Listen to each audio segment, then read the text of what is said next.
मालदीव के राष्ट्रपति सोलेह भारत यात्रा पर प्रधानमंत्री नरेंद्र मोदी की मौजूदगी में हुए कई समझौतों पर हस्ताक्षर।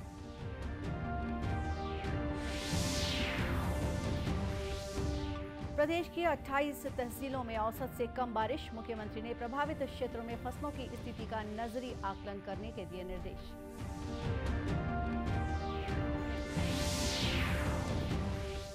भिलाई के एक नर्सिंग कॉलेज की 45 से अधिक छात्राएं फूड पॉइजनिंग का शिकार, एक छात्रा की मौत, प्रशासन हुआ अलर्ट।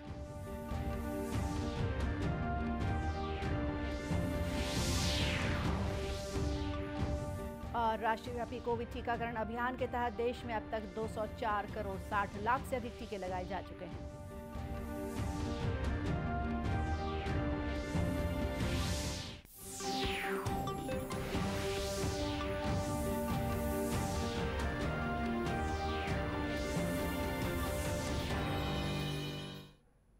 नमस्कार, आप देख रहे हैं दूरदर्शन समाचार। मैं हूं गोपा सान्याल और अब समाचार विस्तार से।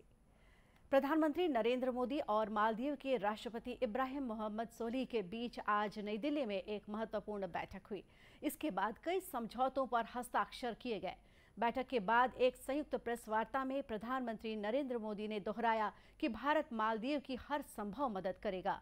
सोलिह के साथ मैंने कई विषयों पर व्यापक चर्चा की। हमने हमारे द्विपक्षीय सहयोग के सभी आयामों का आकलन किया और महत्वपूर्ण क्षेत्रीय एवं वैश्विक मुद्दों पर भी विचारों का आदान प्रदान किया। अभी कुछ देर पहले हमने ग्रेटर माला कनेक्टिविटी प्रोजेक्ट की शुरुआत का स्वागत किया। यह मालदीव का सबसे बड़ा इंफ्रास्ट्रक्चर प्रोजेक्ट होगा। हमने आज ग्रेटर माले में 4000 सोशल हाउसिंग यूनिट्स उसके निर्माण के प्रोजेक्ट का रिव्यू भी किया।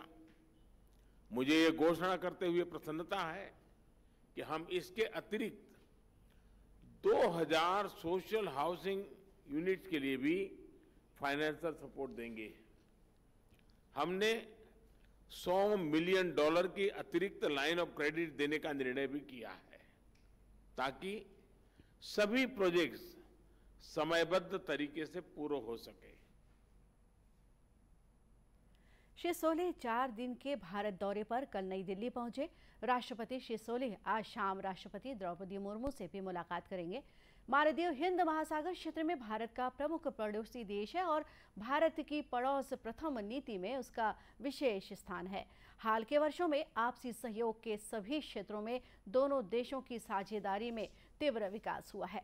मालदीव के राष्ट्रपति और अधिकारियों की यात्रा के दौरान इस विस्तृत साझेदारी की समीक्षा की जाएगी। मुख्यमंत्री भूपेश बघेल ने राज्य में औसत से कम बारिश वाली तहसीलों में फसलों की स्थिति का नजरी आकलन करने के निर्देश दिए हैं। साथ ही मुख्यमंत्री ने मुख्य सचिव को अल्प वर्षा वाली इन तहसीलों में राहत कार्य के लिए तत्काल कार्य योजना बनाने के लिए भी कहा है। गौरतलब है कि राज्य की 28 तहसीलों में 1 अगस्त की स्थिति में 60% से भी कम बारिश हुई है। राज्य में मानसून के कमजोर पड़ने और राज्य के उत्तरी हिस्सों के जिलों विशेषकर सरगुजा, सूरजपुर, बलरामपुर, जशपुर में अल्प वर्षा के चलते खरीफ की बोनी और फसलों की स्थिति प्रभावित हुई है। संसदीय सचिव चिंतामणि महाराज, विधायक बृहस्पति सिंह और अन्य विधायकों ने मुख्यमंत्री से मुलाकात कर सरगुजा संभाग की कम बारिश वाली तहसीलों को सूखाग्रस्त घोषित करने का आग्रह किया है। इस मौके पर मुख्यमंत्री ने बताया कि इस संबंध में सभी कलेक्टरों को निरीक्षण करने के निर्देश दे दिए गए हैं। वैसे तो औसत वर्षा के हिसाब से रायपुर को और बेमेतरफ भी कम बताया जा रहा है, लेकिन फसल तो यहाँ अच्छी है। लेकिन नजरी सर्वे करने का निर्देश मैंने सीएस को दिया है। वो आदेश जारी करेंगे कि सभी जिलों में कलेक्टर देखें कि कौन से ब्लॉक में फसल के रोपाई वगैरह हुआ है कि नहीं हुआ है, पानी की स्थिति क्या है, ये नजरी सर्वे करके वो बताएंगे। मुख्य सचिव अमिताभ जैन ने कल वीडियो कॉन्फ्रेंसिंग के माध्यम से सभी संभाग आयुक्तों और कलेक्टरों की बैठक लेकर प्रदेश में वर्षा की स्थिति की समीक्षा की। मुख्य सचिव ने औसत से कम बारिश वाली 28 तहसीलों में राहत कार्य शुरू कराने के लिए तत्काल कार्य योजना भी तैयार करने के निर्देश दिए हैं। भिलाई के मॉडल टाउन क्षेत्र में संचालित रस्तोगी नर्सिंग कॉलेज की 45 से अधिक छात्राएं फूड पॉइजनिंग का शिकार हो गई हैं। सभी छात्राओं को नेहरू नगर के एक निजी अस्पताल में भर्ती कराया गया है। इसमें बालोद की एक छात्रा की मौत हो गई है, वहीं कुछ छात्राओं की हालत गंभीर बनी हुई है। जानकारी के मुताबिक 4 दिन पहले कुछ छात्राओं को फूड पॉइजनिंग की शिकायत हुई थी। प्रबंधन ने उन्हें उपचार के लिए हॉस्पिटल में भर्ती कराया। मामले का खुलासा उस वक्त हुआ जब अस्पताल प्रबंधन के द्वारा जिला मुख्य चिकित्सा और स्वास्थ्य अधिकारी कार्यालय को इसकी सूचना दी गई। मामले को गंभीरता से लेते हुए कलेक्टर पुष्पेंद्र कुमार मीणा ने भिलाई नगर निगम के वरिष्ठ अधिकारियों और स्वास्थ्य विभाग से चर्चा की। नगर निगम के अधिकारियों के अलावा स्वास्थ्य विभाग के वरिष्ठ डॉक्टरों की टीम ने पीड़ित छात्राओं से चर्चा करने के साथ ही छात्रावास में भोजन और पानी की गुणवत्ता की जांच की। सभी सैंपल परीक्षण के लिए प्रयोगशाला में भेज दिए गए हैं। इस संबंध में कलेक्टर पुष्पेंद्र कुमार मीणा ने बताया कि पीड़ित बच्चों ने पानी के दूषित होने के अलावा प्रबंधन को लेकर भी कई शिकायतें की हैं। जल्द ही इस संबंध में कार्यवाही की जाएगी। जो कर रहा था वहीं पे दूषित होने की बच्चों के माध्यम से शिकायत मिली। उसकी मौके पर हमने जाकर जांच करवाई। जांच में सामने आया कि वाटर फिल्टर कई दिनों से हॉस्टल का ख़राब था और वहाँ का जो बोरवेल जो था उसी से पानी वाटर फिल्टर में आ रहा था। और क्योंकि वाटर फिल्टर ख़राब था तो पानी काफ़ी ज़्यादा कंटेमिनेट हो गया था, काफ़ी दूषित हो गया था और उस वजह से बच्चों की तबीयत ख़राब हुई। और उसकी बात यह है कि इसकी सूचना ना जिला प्रशासन को दी गई, ना स्वास्थ्य विभाग को दी गई, ना नगर निगम को दी गई और एक बच्चे का देहांत भी हो गया। और इस तरह की और भी कई प्रबंधन के खिलाफ बच्चों ने शिकायतें की हैं कि चाहे वो पढ़ाई हो, हॉस्टल के सिस्टम हो या कि बाकी और सुविधाएं हो, बच्चे प्रबंधन से काफ़ी नाखुश हैं। गौरतलब है कि रस्तोगी नर्सिंग कॉलेज में 100 छात्राएं हॉस्टल में रहकर एएनएम और नर्सिंग का कोर्स कर रही हैं। इस बीच महापौर नीरज पाल ने भिलाई नगर निगम क्षेत्र में कॉलेज और अन्य छात्रावासों की जांच कराने के निर्देश दिए हैं। राष्ट्रव्यापी कोविड टीकाकरण अभियान के तहत देश में अब तक 204 करोड़ 60 लाख से अधिक टीके लगाए जा चुके हैं। स्वास्थ्य मंत्रालय ने बताया है कि कल 26,77,000 से अधिक टीके लगाए गए। पिछले 24 घंटों के दौरान 13,700 से अधिक लोगों में संक्रमण की पुष्टि हुई। वहीं छत्तीसगढ़ की बात करें तो कल राज्य में 518 कोरोना पॉजिटिव मरीजों की पहचान हुई। वहीं 493 मरीज रिकवर्ड हुए। कल कांकेर जिले में कोरोना से एक व्यक्ति की मौत भी हुई है। राज्य में इस समय सबसे अधिक 3,250 कोरोना संक्रमित रायपुर जिले में हैं। मतदाताओं की पहचान सुनिश्चित करने और चुनाव में पारदर्शिता लाने के लिए निर्वाचन आयोग ने मतदाता सूची में आवश्यक संशोधन करने के निर्देश दिए हैं। निर्वाचन आयोग के निर्देश के बाद राज्य में मतदाताओं से आधार क्रमांक एकत्र करने का काम शुरू किया गया है और इसके लिए विशेष शिविर भी लगाए जाएंगे। दुर्ग के अपर कलेक्टर अरविंद कुमार एक्का ने पत्रकार वार्ता में ये जानकारी दी। श्री एक्का ने बताया कि इस दौरान नए मतदाताओं के नाम जोड़ने का काम भी किया जाएगा। मतदाता सूची में नाम जोड़ने के लिए जो पहले 1 जनवरी को अहर्ता तिथि निर्धारित थी, उसको संशोधन करते हुए 4 तिथियों में अब मतदाता के लिए अहर्ता तिथि निर्धारित की गई है। ये 4 तिथि इस प्रकार हैं: 1 जनवरी, 1 अप्रैल, 1 जुलाई और 1 अक्टूबर। इन तिथियों में जो मतदाता अपनी 18 वर्ष की आयु पूर्ण करेंगे उनको मतदाता सूची में नाम जोड़ने के लिए वे अपने मतलब पात्र हो जाएंगे और उनका नाम मतदाता सूची में जोड़ लिया जाएगा। मतदाता सूची में संशोधन करने के संबंध में निर्वाचन आयोग की वेबसाइट eci.gov.in पर भी फॉर्म उपलब्ध कराए गए हैं। इसके अलावा मतदाता अपने पंजीकृत मोबाइल नंबर से भी आधार को प्रमाणित कर सकते हैं। छत्तीसगढ़ में पुरातात्विक महत्व के अनेक स्थल बरसों से पर्यटकों को आकर्षित करते आ रहे हैं। इनमें से एक है बिलासपुर जिले का मल्हार। जिला मुख्यालय से 30 किलोमीटर दूर मस्तूरी ब्लॉक में स्थित है मल्हार नगर पंचायत।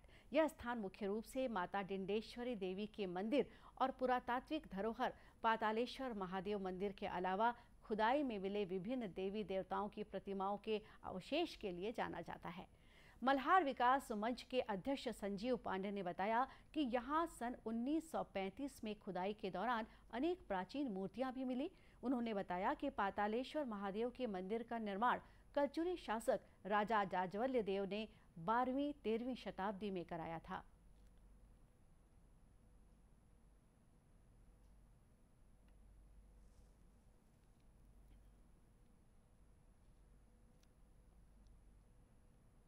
यह मंदिर सन 36 में निकला। हमारे पूर्वजों ने इसकी खुदाई की थी। मंदिर बनाने के एवज में ही यहाँ पर भव्य टीला था, उसके ऊपर बड़े बड़े झाड़ थे, काफ़ी मलबा था। इस पर उन्होंने खुदाई शुरू की गांव वालों ने, और यहाँ मंदिर का ही प्रादुर्भाव हो गया। यह मंदिर अपनी भव्यता को लिए हुए भारत में अपने आप में पहला शिव मंदिर मैं मानता हूँ। मल्हार में हर वर्ष महाशिवरात्रि के अवसर पर 15 दिनों का मेला लगता है। सावन महीने में यहाँ श्रद्धालुओं की भीड़ देखते ही बनती है। श्रद्धालुओं का मानना है कि डिंडेश्वरी देवी और पातालेश्वर महादेव मंदिर की प्राचीनता को देखते हुए यहाँ पर और भी विकास किए जाने की जरूरत है। मतलब उसके हिसाब से मतलब डिंडेश्वरी माता का जो विकास होना चाहिए वो नहीं हुआ है। वैसे जितना इनकी महानता है, इनके बारे में जो सुनते हैं, जिन कहानी है, जो आस्था है, उनके हिसाब से यहाँ पे ना बहुत सारी सुविधा होनी चाहिए। गौरतलब है कि पातालेश्वर मंदिर में 108 कोण बने हुए हैं। इसे केदारेश्वर भी कहा जाता है।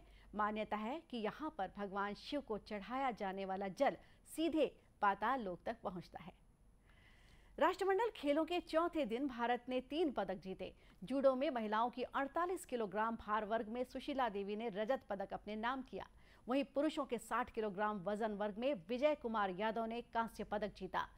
भारोत्तोलन में महिलाओं के 71 किलोग्राम वर्ग में हरजिंदर कौर ने कुल मिलाकर 212 किलोग्राम भार उठाकर कांस्य पदक जीतने में कामयाबी पाई।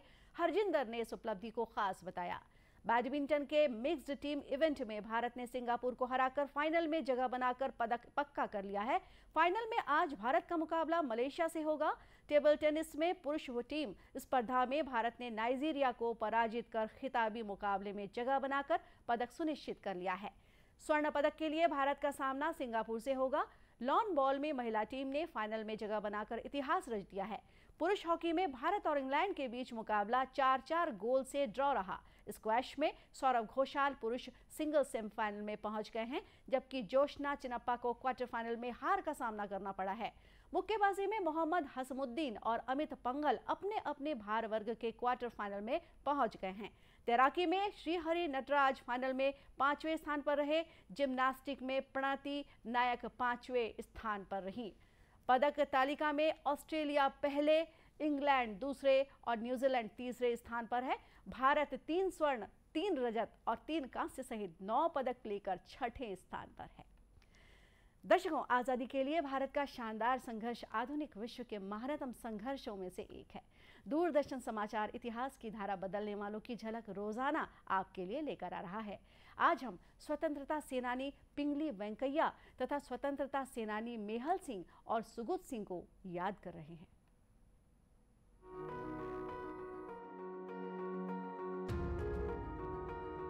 हम स्वतंत्रता सेनानी पिंगली वेंकैया को भी याद कर रहे हैं। उनका जन्म 2 अगस्त 1876 को आंध्र प्रदेश के कृष्णा जिले में हुआ था। वे विजयवाड़ा में गांधी जी से मिले और उन्हें झंडे के विभिन्न डिजाइनों के साथ अपना प्रकाशन दिखाया। राष्ट्रीय ध्वज की आवश्यकता को स्वीकार करते हुए गांधी जी ने तब वेंकैया से 1921 में राष्ट्रीय कांग्रेस की बैठक में नया ध्वज डिजाइन करने के लिए कहा। वेंकैया के डिजाइन किए गए इस ध्वज ने टेम्पलेट के रूप में कार्य किया और उसी के आधार पर हमारा राष्ट्रीय ध्वज विकसित हुआ। 2009 में उनकी याद में एक डाक टिकट भी जारी किया गया। 2015 में तत्कालीन शहरी विकास मंत्री एम वेंकैया नायडू ने आकाशवाणी विजयवाड़ा के मुख्य भवन का नाम पिंगाली वेंकैया के नाम पर रखा और इसके परिसर में उनकी प्रतिमा का अनावरण किया। महान राष्ट्रवादी नेता पिंगाली वेंकैया को हमारा शत शत नमन। आज हम मुंबई के मेहल सिंह और सुगुत सिंह को भी श्रद्धांजलि अर्पित कर रहे हैं, जिन्होंने 1857 के प्रथम स्वतंत्रता संग्राम में भाग लिया था और कई अवसरों पर अंग्रेजों से लड़ाई की थी। उन्होंने विद्रोहियों के समूह को भी संगठित किया, उन्हें वित्तीय सहायता प्रदान की और उन्हें ब्रिटिश प्रतिष्ठानों पर हमला करने और हथियार खरीदने के लिए अंग्रेजों की संपत्तियों को जब्त करने के लिए प्रेरित किया। मेहल सिंह और सुगत सिंह को एक कार्रवाई के दौरान कंपनी के सैनिकों ने पकड़ लिया। उन पर अंग्रेजों से विद्रोह करने और विद्रोह के लिए उकसाने का मुकदमा चलाया गया था और लोहे की बेड़ियों में जकड़कर आजीवन सश्रम कारावास की सजा सुनाई गई और उनकी संपत्तियों को जब्त कर लिया गया। उन्हें मार्च 1859 में बंबई से अंडमान द्वीप समूह ले जाया गया, जहां 2 अगस्त 1859 को कारावास में उनकी मृत्यु हो गई।